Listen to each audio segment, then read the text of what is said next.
Hari ini kamu sudah kembali ke meja kerjamu. Laptop sudah terbuka dan kopi sudah di depan mata.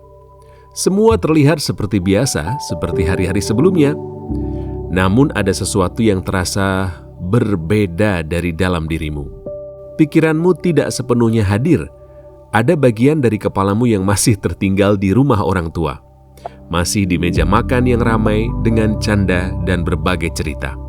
Bahkan masih ada di perjalanan pulang yang terasa panjang dan penuh makna. Kamu duduk di depan layar dan mencoba mulai bekerja.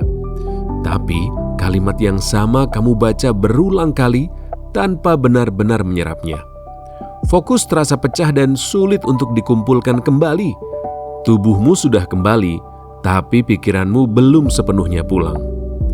Lalu kamu mulai bertanya dalam hati, kenapa rasanya begitu sulit untuk kembali ke ritme kerja seperti biasa? Apakah ini tanda ada sesuatu yang salah dengan dirimu? Atau mungkin ada yang keliru dengan cara kamu bekerja selama ini? Selamat datang di channel Satu Frekuensi, ruang komunikasi dari sudut pandang psikologi. Hey, nggak ada yang salah denganmu, sama sekali. Apa yang kamu rasakan hari ini dikenal dalam psikologi sebagai post-holiday blues.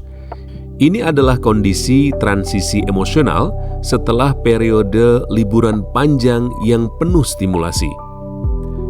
Dan ini adalah respon yang sangat manusiawi.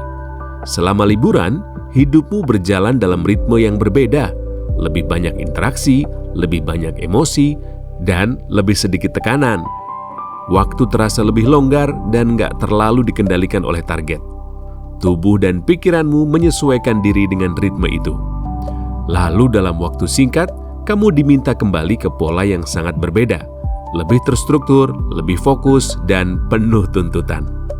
Perubahan drastis ini nggak hanya terjadi di luar dirimu, tapi juga di dalam sistem syarafmu. Nah, dalam ilmu syaraf ada proses yang dikenal sebagai perpindahan konteks atau konteks switching. Otak harus beralih dari satu mode ke mode lain yang punya tuntutan berbeda. Proses ini butuh energi dan waktu, dan nggak selalu bisa terjadi secara instan. Penelitian tentang ritme kognitif menunjukkan bahwa setelah periode istirahat panjang, otak membutuhkan waktu guna kembali ke kapasitas fokus yang optimal. Ini bukan kelemahan atau kemalasan. Ini adalah bagian dari cara kerja alami manusia. Karena itu, memaksakan diri untuk langsung produktif penuh di hari pertama seringkali justru membuat kita lebih cepat lelah. Fokus mudah pecah dan emosi jadi lebih reaktif. Bukannya karena kita nggak mampu, tapi karena kita belum selesai bertransisi. Berhenti sejenak dan rasakan itu, karena ada dimensi lain yang jarang kita sadari. Kembali bekerja bukan hanya soal otak yang beradaptasi, tapi juga tentang hati yang sedang menyesuaikan diri. Jelas saja, kamu kan baru saja menghabiskan waktu dengan orang-orang yang berarti, dengan suasana yang mungkin hanya hadir setahun sekali, dengan kehangatan yang tidak selalu bisa kamu temui dalam rutinitas harianmu, dan semua itu kini telah selesai. Kamu kembali ke rutinitas yang familiar, bahkan cenderung monoton. Maka ada rasa yang gak sepenuhnya sama, ada ruang yang terasa lebih sepi dari sebelumnya, dan ada kehilangan kecil yang masuk perlahan tanpa kamu undang. Pernah gak kamu merasa sedikit sedih saat semua itu berakhir? Bukan karena liburannya selesai, tapi karena momen itu gak bisa diulang.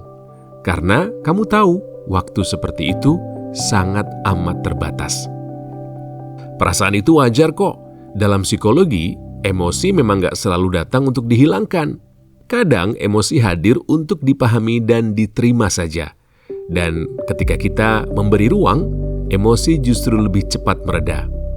Ketika perasaan itu gak diberi ruang, kita cenderung menjadi lebih tegang dan reaktif. Kita memaksakan diri untuk terlihat baik-baik saja. Padahal di dalam ada sesuatu yang belum selesai dan itu mempengaruhi cara kita hadir. Disinilah komunikasi ikut terpengaruh, karena kondisi batin selalu tercermin dalam cara kita berinteraksi. Saat kita belum sepenuhnya hadir, komunikasi kita pun menjadi enggak utuh. Kita lebih mudah salah memahami pesan, lebih cepat merasa terbebani oleh hal-hal kecil, dan lebih sulit untuk fokus dalam percakapan yang membutuhkan perhatian penuh. Ini bukan soal profesional atau tidak, tapi ini tentang sistem syaraf yang sedang menyesuaikan diri, tentang pikiran yang masih mencari ritme baru, dan tentang emosi yang belum sepenuhnya selesai diproses.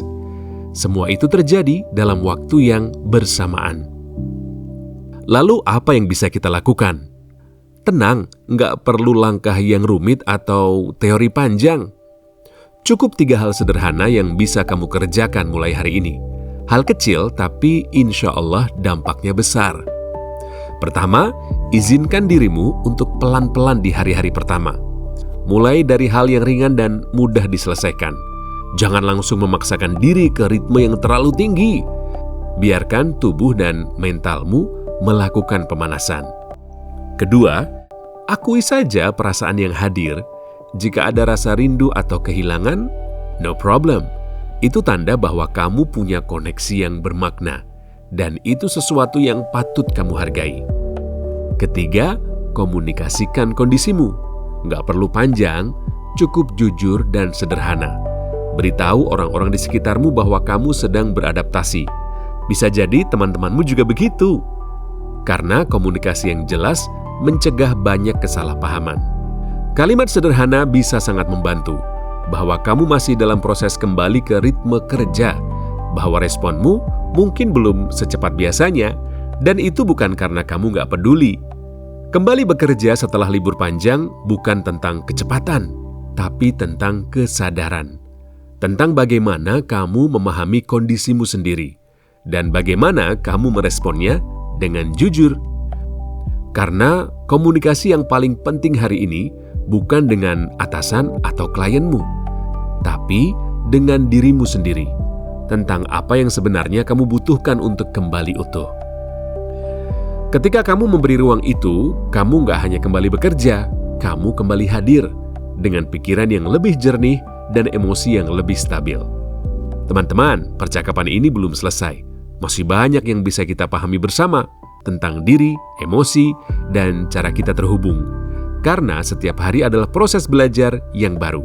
Terima kasih sudah meluangkan waktu untuk hadir.